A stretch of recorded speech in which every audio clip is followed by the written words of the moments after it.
আমরা এখন আমাদের কোয়েশ্চেন সেশন শুরু করব, যে আসলে কার কি প্রশ্ন আছে। আমার প্রশ্ন হইলো যে এখানে আমার 5টা কাজ দেখাইলো। হুম 5টা কাজ যে আমি করুম, হুম কাজের জায়গাটা কই এটা লিখা দিছেন। হুম তো আপনার এই জায়গাটা ক্লিক কাজ করবে কোথায়? এটা আমি দেখাই দিই। হ্যাঁ, এটা হইতেছে তোমার স্পেসটা এখানে এই সাইডে যে স্পেস আছে, বুঝছো?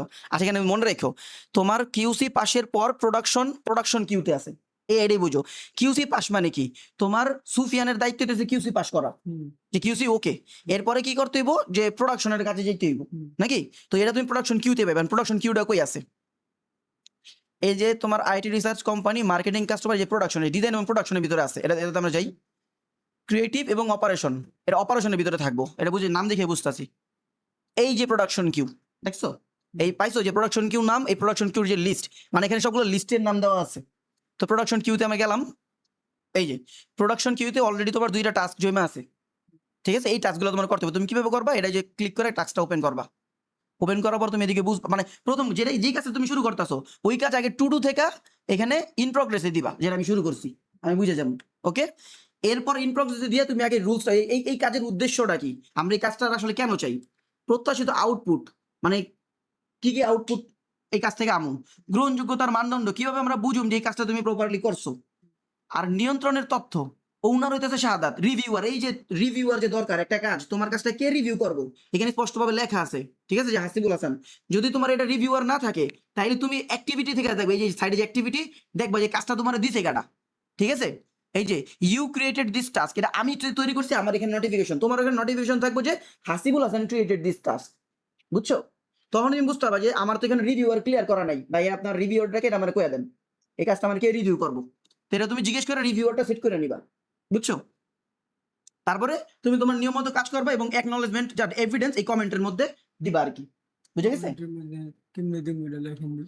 কমেন্টের মধ্যে কিভাবে দিবা এইটা মানে একই কথা বারবার তো রিপিট এমনিও হইতাছে, কিন্তু এটা নির্দিষ্ট কোথাও লেখা আছে, আমরা এটা দেখতেছি, দাঁড়াও। লেখা থাকলে জিনিসটা বোঝা যাইতেছে না, লেখা হ্যাঁ তো হ্যাঁ, করছি। আচ্ছা। গ্রহণযোগ্যতার মানদণ্ড, প্রত্যাশিত আউটপুট, উদ্দেশ্য, ওকে। সব অ্যাক্টিভ প্রোডাকশন জব ক্যাপচার, এর মানে কি? এটার মানে হইতেছে এই সব অ্যাক্টিভ প্রোডাকশন জব ক্যাপচার, তোমার প্রোডাকশনের যে জবগুলো আছে, প্রোডাকশনের জব মানে কি, যে শুরুতে তোমার ম্যাটেরিয়াল কিনতে হয়, এটা একটা জব। তারপরে তোমার ভেন্ডরে জানাইতে হয়, এটা একটা জব। ভেন্ডরের হাউসে ঢুকাইতে হয়, এটা একটা জব। তারপরে তোমার এইটা প্রিন্টে উড়াইতে হয়, এটা একটা জব। এইগুলো এক একটা জব, এগুলো ঠিক একটা আছে? জব, আমি প্রতিদিন তো ম্যাটেরিয়াল কিনুম না। প্রতিদিন ম্যাটেরিয়াল কেনার কথা এখানে কম হয়নি। এই কাজের উদ্দেশ্যটা কি, এটা কি কাজ দিছে তোমার? Production kiwi. হুম, কিউই মানে বুঝো, কিউই মানে হচ্ছে সারি, মানে মানে লিস্ট, প্রোডাকশনের লিস্ট দেওয়ার সোজা কথা। ও vendor readiness with vendor readiness baseline, ঠিক আছে? মানে আমরা একটা বেজলাইন তৈরি করতেছি, যে বেজলাইনের মাধ্যমে আমরা বুঝতে পারবো যে প্রোডাকশনের কোন কাজের পর কোনটা হয় এবং ভেন্ডর কিভাবে কাজগুলো করতে পারে, মানে এটা একটা বুঝার জন্য এটা একটা সিস্টেম তৈরি করা, বুঝে গেছে?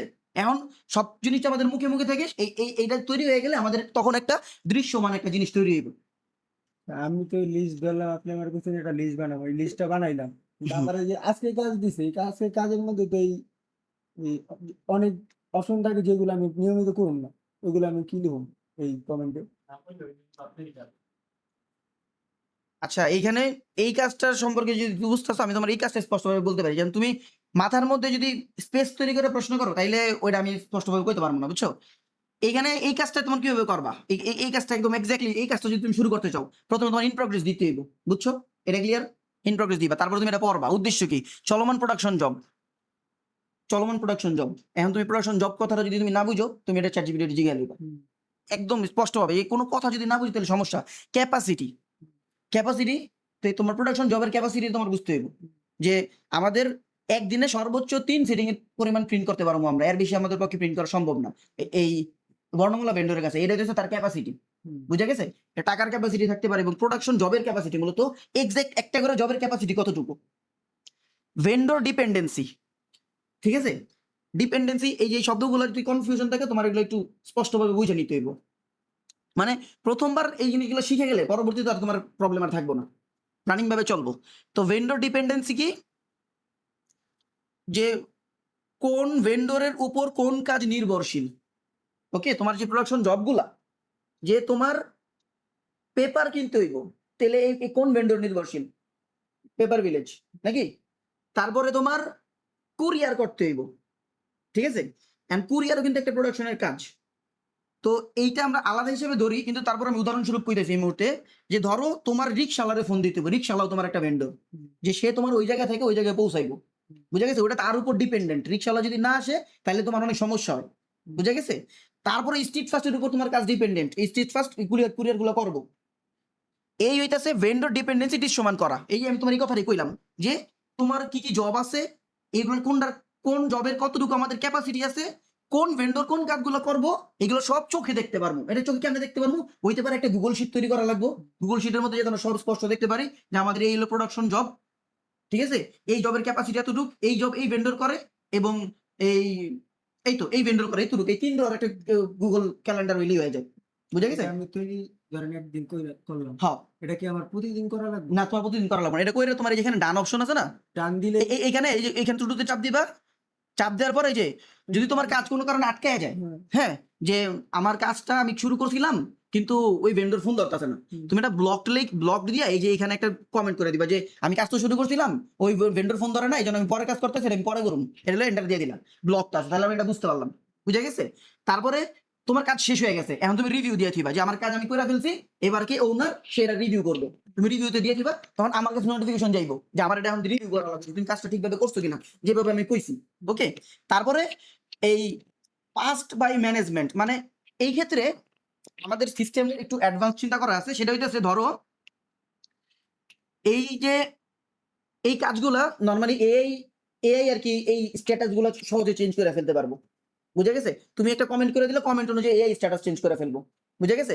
আর আমি, তুমি কইলা যে রিভিউতে দিয়ে দিছো, আমাকে নোটিফিকেশন এলো, আমি সাথে সাথে রিভিউ করলাম, হ ঠিক আছে, আমি খালি লিখলাম হ ঠিক আছে, এন্টার দিলাম, এআই হিসাব নগদে পাস বাই ম্যানেজমেন্ট দিয়ে দিব, বুঝছো? তারপরে এখন এআই যতক্ষণ না আসতেছে ততক্ষণ আমাকে ম্যানুয়ালি করতে হবে এই কাজগুলো, বুঝে গেছে? তো তুমি রিভিউতে দিয়ে দিবা, রিভিউতে দেওয়ার পরে বাকি কাজ আমার, তো পাস বাই ম্যানেজমেন্ট এটাও আমি দিতে পারি, বা আমি কমপ্লিট দিয়ে দিলে তোমার কাজ শেষ, এটা বুঝে গেছে? তাহলে এর আর কোনো প্রবলেম নাই। তো রাত 12টা বাজে, এই যে কাজগুলা প্রপার এভিডেন্স তুমি দিছো কিনা, আমি ঠিক মতো দিছি কিনা, তুমি যদি ঠিক মতো কাজগুলো দিয়ে থাকো এবং ডান করে থাকো সময়ের মধ্যে, তাহলে তোমার কেপিআইতে মার্কেট অ্যাড হইব। আর আমি যদি সময় মতো সব কাজ করে থাকি, আমার কেপিআইতে অ্যাড হইব। আমার যদি কোনো দোষ থাকে, আমার কেপিআই কমবো, তোমার দোষ থাকলে তোমার কেপিআই কমবো, বুঝছো? এইভাবে কাজগুলো চলবো। এভিডেন্স হিসেবে কি দিব? এভিডেন্স হিসেবে ধরো তুমি যে গুগল শিটটা তৈরি করলে, শিটের লিঙ্কটা দিয়ে দিবা কমেন্টের মধ্যে। এটা একটা কাজ, হুম, শীট তৈরি করা একটা কাজ, বাকি যে কাজগুলোর এভিডেন্স, যেই কাজের যে এভিডেন্স, ওইটা কি লিঙ্ক দিব না ছবি দিব? এখানে ছবি দিলে আমাদের লিমিট শেষ হয়ে যাবে, আমরা ছবিটা ইনকারেজ করতেছি না, ঠিক আছে? এখন এই কারণে যদি এই করে, মানে কোনো প্রবলেম হয় ছবি দেওয়ার জন্য, এই ব্যাপারটা যে ছবি দিলে, এই ছবি হইতে পারে, আমরা এটা আপাতত ব্যাকআপ হিসেবে হইতে পারে যে হোয়াটসঅ্যাপে তুমি ছবির এভিডেন্সটা দিলা, দিয়ে এখানে কইলে যে হোয়াটসঅ্যাপে দেওয়া হয়েছে, এই টেক্সটই যথেষ্ট। হোয়াটসঅ্যাপে কোথায় দিছো? ওই যে প্ল্যাটফর্মের নামটা লিখে হ্যাঁ, এখন নর্মালি ধরো বোঝা যাবে যে তুমি এই কাজের কোন জায়গায় প্ল্যাটফর্ম, এটা তো তোমার জানবো আমি, ঠিক না? তুমি জাস্ট লেখা হোয়াটসঅ্যাপে দেওয়া হয়েছে, আমি যদি ওকে বলে দিই তাহলে ওটার কোনো, তোমার কি কোনো গম্য না, যে ওকে ঠিক আছে আমি পাইছি, এটা করে দিলাম, তো তখন এই বুঝে নিব যে ঠিক আছে ও ঠিক মতো দিছে, আর যে যার জানা দরকার সে ঠিক মতো জানছে, বুঝে গেছে? ক্লিয়ার? ওকে, এরপর আর কারো প্রশ্ন আছে? মোটামুটি সব প্রশ্নের উত্তর যার যার ডকুমেন্টগুলো পড়লে সবাই পেয়ে যাইবা। আচ্ছা, আমি সময় মতো টাস্ক সম্পন্ন করে সব নিয়ম অনুযায়ী কমেন্ট আপডেট করি, কিন্তু রিভিউ সম্পন্ন হওয়ার আগেই টাস্ক ওভারডিউ হয়ে যায়, তাহলে কেপিএ কিভাবে হিসেব করা হবে? আচ্ছা, ওই যে রিভিউ করার আগে ওভারডিউ হয়ে গেলে রিভিউয়ার যে তার কেপিআই কমবে, ঠিক আছে? যে সে যদি সময় মতো ওটা রিভিউ না করে, আর যে কাজ কমপ্লিট করে রিভিউতে দিছে তার মানে তার দায়িত্ব কমপ্লিট, তো এখানে তার কেপিআই কোনোভাবে কমবে না। আচ্ছা, এরপরে গিয়েছে এক্ষেত্রে কি টাস্কটি আমার দিক থেকে সময় মতো সম্পন্ন হওয়া গণ্য হবে? হ্যাঁ, রিভিউতে দিয়ে দিলে সময় মতো গণ্য হবে, নাকি ওভারডিউ হওয়ার কারণে কেপিআইতে প্রভাব পড়বে? না, ওভারডিউ হওয়ার কারণে কেপিআইতে প্রভাব পড়বে না। তবে এনে যদি রিভিউতে দিয়ে দিলে তার কাছে নোটিফিকেশন চলে যেতেছে, এখন কাজটা যদি খুব বেশি গুরুত্বপূর্ণ মনে হয় যে না এটা আসলে অনেক আর্জেন্ট, তাইলে যে ব্যক্তি কাজটা রিভিউতে দিছে সে তার পার্সোনালি একটা কল বা মেসেজ দিতে পারবে, অন্য প্ল্যাটফর্মে একটা যোগাযোগ করতে হবে যে এই কাজটা একটু আর্জেন্ট, এটা একটু তাড়াতাড়ি রিভিউ করে দিতে হইব, ঠিক আছে? কারণ এই কাজের জন্য অন্য কাজ আটকে আছে, তো এইভাবে সে এটা করতে পারে। ওকে, তবে নর্মালি সিস্টেমেটিক্যালি কাজগুলো তো করা হয়েই যাবে, এখানে সবাই তো সিস্টেমের মধ্যেই চলতে হইব, এই ছাড়া তো কোনো অপশন নাই। আর সাদিয়ার আরেকটা প্রশ্ন আছে, সেটা হচ্ছে যে রিভিউ অপশন না থাকলে কি কি হবে। রিভিউ অপশন না থাকলে আমি এর আগেও ক্লিয়ারিটি করছি যে এটা জিজ্ঞেস করতে হবে যে টাস্কটা দিছে, ওটা ওই যে অ্যাক্টিভিটি অপশনের মধ্যে আছে যে টাস্ক কে দিছে, তো তারে এই প্রশ্নটা করতে হবে। মানে রিভিউ অপশন প্রত্যেকটা কাজের অবশ্যই রিভিউয়ার দরকার, প্রত্যেকটা কাজের অবশ্যই রিভিউয়ার থাকবে। নাম প্রশ্ন করো। আচ্ছা, আমার কোশ্চেন দিয়েছে ডিরেক্ট টাস্কে আইটি, এই টাস্কটা একটু হ্যাঁ, IT request click up help desk task flow চালু করা, হ্যাঁ এটার ভিতরে এটাই হচ্ছে তোমার কাজ। এটার ভিতরে একটা অপশন দিয়েছে যে আমার আইটি টিকেট হুম। ক্রিয়েট করতে হবে। টিকেটটা কিভাবে ক্রিয়েট করবে, এটাই মূলত প্রশ্ন। আচ্ছা, তাহলে আমরা বোঝার চেষ্টা করি। তো IT request click up help desk task flow চালু করা, তুমি ইন প্রগ্রেসে দিছো, এটার টাইম মোটামুটি থার্সডে পর্যন্ত হুম, নাকি? সময় আজকে আছে। কি বার? আজকে মানডে। মানডে, মানে এটা একটা লম্বা কাজের জন্য সময় বেশি দেওয়া হয়েছে, হুম। প্রায়োরিটি হাই রাখছে, ঠিক আছে। প্রায়োরিটি কি কি অপশন আছে? আর্জেন্ট, আর্জেন্ট হচ্ছে সবার আগে, হ্যাঁ। হুম। হাইটা একটু পরে কাজ করবা, হুম। ওকে। তো যদি তোমার টাইম ট্র্যাক করা লাগে টাইম ট্র্যাক করবা। হুম, হুম। হিউম্যান গাইড ওনার, হিউম্যান গাইড ওনার হইতেছো নাইম, ঠিক আছে। আমাদের এআই গাইড আছে একটা, হুম। আমরা সবাই একটা করে এআই জায়গা দিয়ে দিব, যেখান থেকে যার কাজ সম্পর্কে সে জিজ্ঞেস করে নিবে, হ্যাঁ। আর হিউম্যান হিসেবে যদি কারো প্রশ্ন থাকে তাহলে সেটা তোমার কাছে করবে, এইটাই বুঝাইছে এখানে। হুম। হেল্পের ফ্লো কিভাবে হবে? এমপ্লয় নিজের গাইড পড়বে, সবাই সবার যে গাইডগুলো ওই যে যেখানে আছে এটা পড়বে, এটা সে যদি প্রশ্ন থাকে তাহলে সে ChatGPT গাইড পুরো কপি করে চ্যাটজিপিটিতে প্রশ্ন করতে পারে, ঠিক আছে।